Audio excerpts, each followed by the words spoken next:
He's hungry. Fat ass. My fat ass. Oh yeah, there's no chef right now. Oh, I'm shooting. What up, guys? Welcome to another episode of Ask Kevin Yee. Today I have my really good friend Lynn. We actually went to pharmacy school together. I have a few questions for her. What was it like being married in pharmacy school? It was actually pretty tough. It's hard on my husband, of course, because I had to study all the time. We took a lot of classes all at once because we're in a accelerated program, so I barely had any time for him. Yeah. So he would go to work and come home, and I wouldn't be able to see him because I would be at the library studying. Because we had like an exam almost maybe 3 times a week, maybe, right? Yeah. For each classes. Shitload of exams. Yeah, so it was pretty hard. But my husband adjusted pretty well. He kind of got to know all of our pharmacy friends, and it's pretty cool because he is still friends with all of us today. Like relationships and stuff, typically you need to put a lot of time into it. Like, how did you guys sort of organize that time, or if you did have any time, Yeah, I really didn't have a lot of time. I was really worried about my grades when I was in school. I always wanted to make sure I passed all my classes, at least with an A or B, and so I spent a lot of time studying, and my husband was just really understanding, so he would just give me that time, and I try to, at least give him the weekends, maybe an hour or two, go out to dinner with him or go to lunch or something. But a lot of times, I just spent my time studying for all my exams and make sure I got good grades, in all my classes. So. Yeah. That's pretty dope though. So you guys went out to eat. Did you guys ever do any sort of adventure type of things?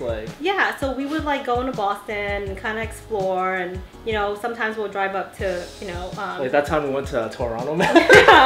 Yeah, so we would try to do stuff while we're up there, taking advantage of the time up there, because we live in Georgia, so it's kind of different up north, and we try to explore different Cape Cod, and just try to do New York, all the places up there. I think it was pretty dope because I remember when I was in pharmacy school, you guys were always planning all these trips. We went to Las Vegas, we went to LA and stuff like that. When I first imagined married people, I was like, man, they're probably fucking boring, right?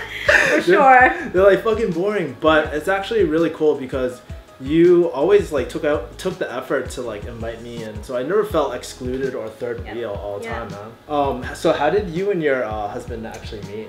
So we met when we were in 10th grade. We actually went to 2 different high schools. At the time, I was dating this guy. So me and the guy ended up skipping school one day, and we went to the mall because the guy wanted to get his car fixed. Yeah. So Chris was what kind of car was he driving? He had an Acura Integra, I think. Yeah, Rice Rocket. Yeah. He went to the mall to get his car fixed, and Chris happens to be there because Chris's friend was fixing his car. Okay. So we were all there, and we were gonna head back to the guy's house, but Chris had to leave early. Mind you, I don't know who Chris is because there were so many guys there. So we all just went back to the dude's house that was fixing, the guy that was dating's car. And then before I left to go home, the guy was like, "Hey, my friend was interested in you. He saw you and he wanted to know he can get your phone number or even AIM, because back then AIM was really popular." For you guys that don't know, it's AOL instant messenger. You used to have your own screen name.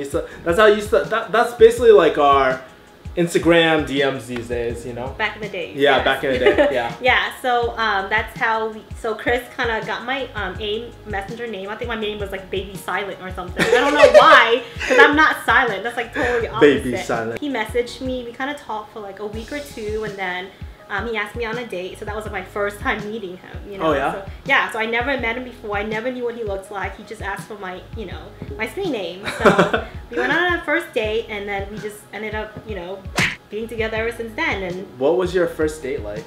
We actually went to the movies. Yeah, we basically just kind of made out pretty much the whole time. Oh, what? Over there, yeah. So, yeah. So, when you made your decision to go to pharmacy school and whatnot, how did that conversation go? Because, obviously you're in Atlanta, you had to move to Boston area. How was that, conversation like? Well, luckily, Chris just graduated with his bachelor's degree in information security. So it was kind of he didn't mind following me. He was really supportive. He wanted me to, go to school and have a good career later on. So he graduated, and he actually started applying for a job in Boston. Oh, dope.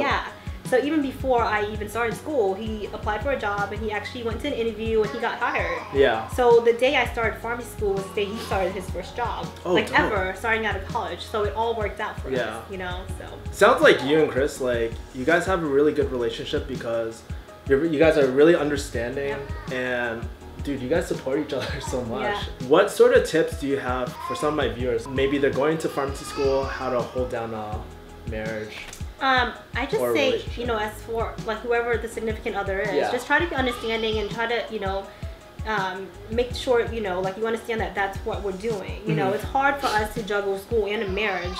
You know, we got married right before we left for school. Yeah. So it's kind of like we're in that newly, you know, wed phase, but you know, I just try to make sure I have some time with my husband, you know, just give him that, you know, maybe an hour, 2 hours a day if I could. If not, like a day where I don't have to study, if I have no exams, we'll go out and we'll just try to do things to make, you know, sure our marriage is, you know, still, you know, going strong.